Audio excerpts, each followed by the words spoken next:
It's Wednesday, July 6th, 2022. I'm Jackson Bird. Today, we take a deep dive into the freshwater lake origins of Big Mouth Billy Bass, the singing fish, and his riptide success in the early 2000s. And in other peak scientific innovation news, the Large Hadron Collider has been booted up once more and already discovered 3 new exotic particles. Here's some cool stuff for your ride home. Remember the late 90s when every other household suddenly had one of those singing bird clocks? Not cuckoo clocks, ordinary-looking wall clocks that at the stroke of 12 every hour would play the call of a different bird. Kitschy, a little annoying, slightly off-putting. I remember being at people's houses and thinking there was an actual bird in the house before realizing they had the clock. It was technology that wasn't impressive, but was painted as being innovated simply because no one had thought to use technology to do that before. But a few years later, one man saw the hourly bird songs invading people's walls and said, "Hold my beer." Joe Pelletieri came up with the idea for Big Mouth Billy Bass in 1998. He wasn't actually inspired by those singing bird clocks, but I was shocked to discover that he actually had the idea for his singing fish in my hometown. And not just in my hometown, but outside of a store that I frequented way more than I cared to admit at the time, the then brand new Bass Pro Shop in Grapevine, Texas. I guess it tracks that the outdoors retailer that has basically become a Disneyland for hunting and fishing enthusiasts would inspire an animatronic singing bass. If you don't recall, Big Mouth Billy Bass is the aforementioned animatronic that's displayed on a plaque, kind of like a prize catch, and is programmed to sing different songs, either by pressing an activation button or simply with a motion sensor when someone walks by, while its mouth opens to the lyrics and its tail fin bops to the rhythm. Big Mouth Billy Bass first hit markets in the year 2000 and was an instant hit, at least for roughly a year before it graduated from joke we're all in on together to just a joke. But it all began back at the Bass Pro Shop in Grapevine, Texas, where Pelletieri first had the idea. The chain store would later go on to be the first store to sell the Big Mouth Billy Bass. The Pelletieri was the new VP of product development at Gemmy Industries, a novelty items company for things like dancing flower pots and later holiday-themed inflatables for yards. It was Pelletieri's wife Barbara who actually first came up with the idea for a singing fish on a plaque, and Pelletieri thought it was hilarious. But, quoting him in an oral history by Mel Magazine, the first prototypes were horrible, and no one but me was really excited about the project. End quote. Pelletieri explains that the early prototypes just had the mouth moving, and it was just a generic fish, not a largemouth bass. Eventually, he asked the engineers if they could make the head turn when the fish sang. Quoting again, "At that point, that was a pretty state-of-the-art mechanism. Most animation for stuff like that only had one movement, where it just bounced up and down. Things weren't that sophisticated at the time. The engineers managed to get it done, and they put it on the wall of the showroom. Later on, the salespeople got there, and next thing I know, my emails blow up with, 'Where'd this fish come from?' and 'Who did this fish?' Because no one knew I was working on it. So I said, well, it was me, but I didn't know if it was good or bad." The reaction was phenomenal, and from there, it took off. We decided on a bass because that was the most popular kind of fish and the most popular kind of fishing. I also went to a taxidermist to make it realistic looking. I'd never been to a taxidermist, but I asked him for a couple of samples to base it off of, and we picked one. It wasn't an exact copy, but it was something to base it off of. It really goes back to that head turn, though. Once Billy Bass's head turned, that's what hooked people. It was that surprise factor. That's what made it the item it would be. If it was just a wiggling fish on a plaque, we might have sold some, but it would have been long forgotten. End quote. And here's a little more detail from Ranker, quote, "Thanks to a series of pre-programmed electric motors, the singing fish is able to move its lower jaw down when supplied with the appropriate amount of power. Then, as soon as the power is turned off, the jaw closes. It's by starting and stopping the motor repeatedly that the jaw is able to open and shut at the designated times, appearing to sing along to the songs. The tail works in much the same way, relying on a power system that starts and stops to take the tail from its resting or off position against the board to its on position, causing it to appear to be flapping to the beat. End quote. And the head turn sounds like such a small detail, but I think Pelletieri's right. It's like what I said at the top about it not being the most innovative technology, but it's being applied in a weird and creative enough way to catch people's attention. And that movement in particular really sold the realism and personality of the animatronic. David Stewart, a professor of marketing at Loyola Marymount University, told Mel, quote, "The appeal really comes from that startle factor. He looks just like a trophy fish on the wall, and then you walk by and suddenly he would start singing. That's something not really found in novelty gifts like a Chia Pet or a pet rock. It does something, which is part of the appeal. I mean, what do you do with a Chia Pet? It's like watching paint dry." There are always the people that you don't know what to buy for, and so a novelty gift is often a very safe gift that says, "We were thinking of you." I suspect that these were bought more as gifts rather than for personal use. End quote. And Chris Bench, VP of Collections at the Strong Museum of Play, added, referencing novelty toys like the Rubik's Cube and Tickle Me Elmo, quote, "It seems like there's sort of a snowball effect. People get it, people like it, people talk to their friends. Even before social media, they sort of went viral and would wind up on the covers of magazines and on talk shows. That always fueled the demand further, and then you're nobody if you don't have one." End quote. That was certainly the case with the big mouth Billy Bass. If you were at all into fishing, you were probably gifted one, if not multiple over the years. Despite spending hardly anything on marketing and relying almost entirely on word of mouth, estimates say that the bass made Jemmy $100 million in revenue that year, and even outsold Tickle Me Elmo for 9 months in 2000.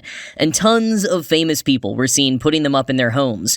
George W. Bush had one in his house right before moving to the White House, and that same Christmas, Bill Clinton gifted one to Al Gore, a consolation prize for losing the presidency. And The Sun reported in 2000 that Queen Elizabeth kept one on the piano at Balmoral and loved it. Though I hardly trust anything The Sun says, I do like to imagine that the royal bass is still there at Balmoral, welcoming the Queen every time she visits. I barely remember if I ever saw one in person, which is kind of astonishing considering I now know that Bass Pro Shop in my hometown, where Pelletieri had the idea, apparently sold 500 big mouth Billy Basses in 1 hour at its peak in 2000. But, as is to be expected of a gag gift whose big selling point, at least at first, was the surprise factor of the fish starting to sing, the big mouth Billy Bass heyday was over nearly as soon as it had started. This didn't surprise or upset Pelletieri. He knew it would be a fad that would eventually die down, and was even telling buyers to back off because they were buying more product than he suspected there would be a demand for in a few months. And he was right. But even if most people were over it, the spin-offs and copycats were waiting in the wings. Jemmy Industries themselves tried to milk it for all that it was worth. They did other types of fish and a shark, as well as a jackalope, a turkey, and later a buck. They also had a Christmas version with a little Santa hat and a Halloween version that was all bones. And besides the official Jemmy spin-offs, there were plenty of rip-off versions as well, featuring different fish and different songs, like Boogie Bass, Salmo the Salmon, and Travis the Singing Trout.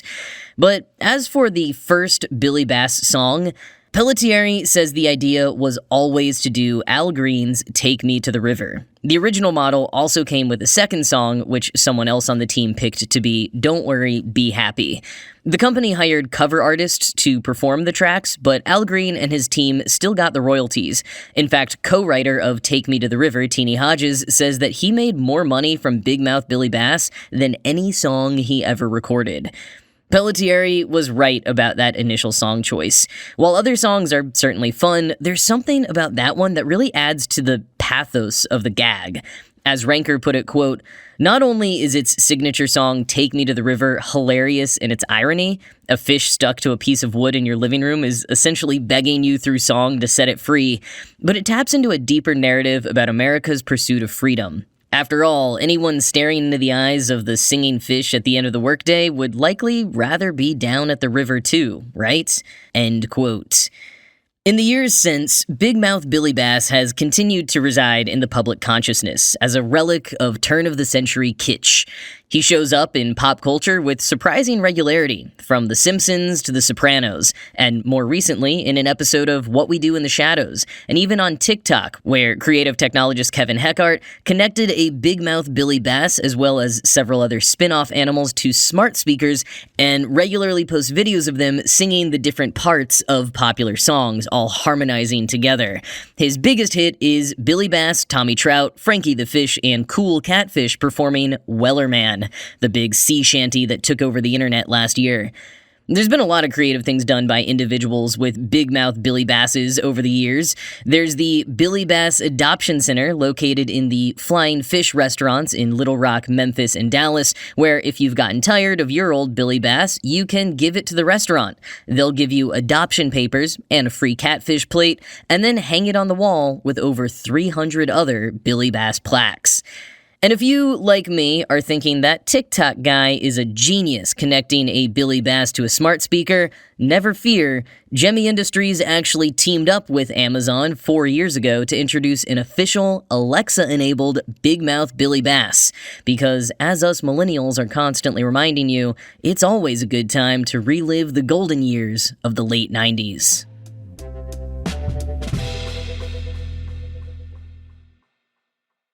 Yesterday in Geneva, the Large Hadron Collider was powered back up after being down for 3 years for routine maintenance and upgrades, and it has already discovered 3 new exotic particles. Now, you may remember a few weeks ago when I shared some insights from scientists and science reporters who were starting to get a bit jaded about not having made a major discovery on the level of the Higgs boson since that elementary particle was confirmed by the LHC 10 years ago. While the near-immediate discovery of 3 never-before-seen particles is exciting and reassuring, it's not quite the same as discovering, for example, a fundamental particle not predicted by the Standard Model. Still, these 3 new exotic particles will join the ranks of 66 hadrons that have been discovered at the LHC and will likely be written up in the more than 3,000 scientific papers published since the LHC was first powered up in 2010. So it's not like anyone over there has been slacking. But more on these new particles. They consist of a new kind of pentaquark and the first ever pair of tetraquarks.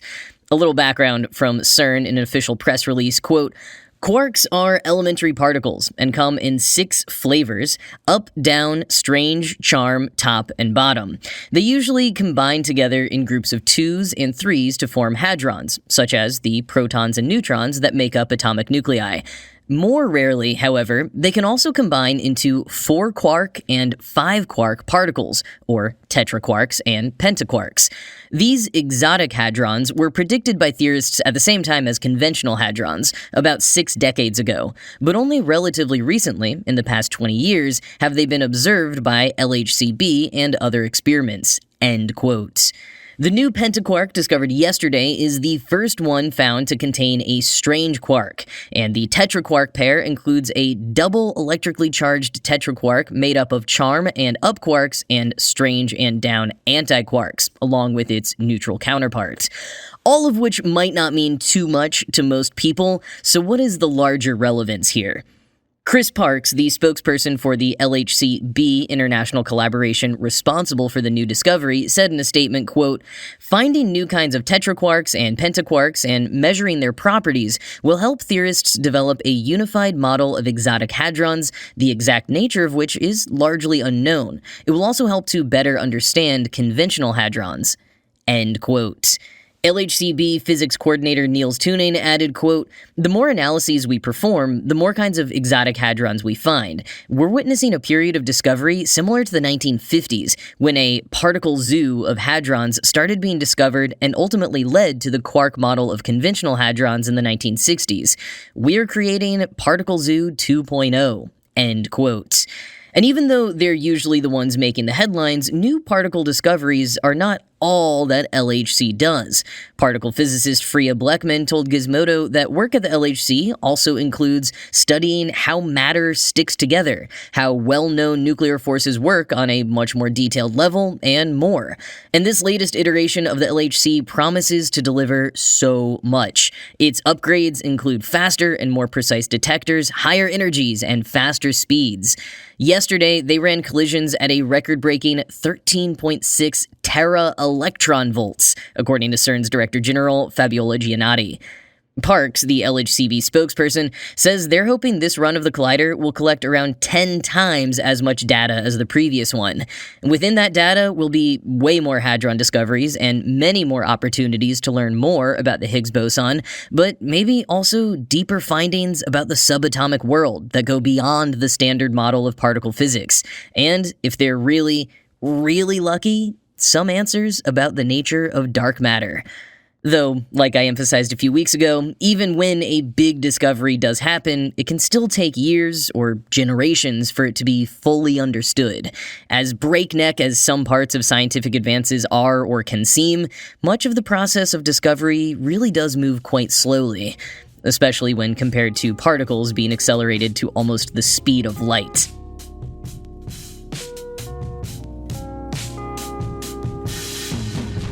Well, that's going to be it from me for today. This show was produced by Ride Home Media. I'm Jackson Bird, and I will talk to you again tomorrow.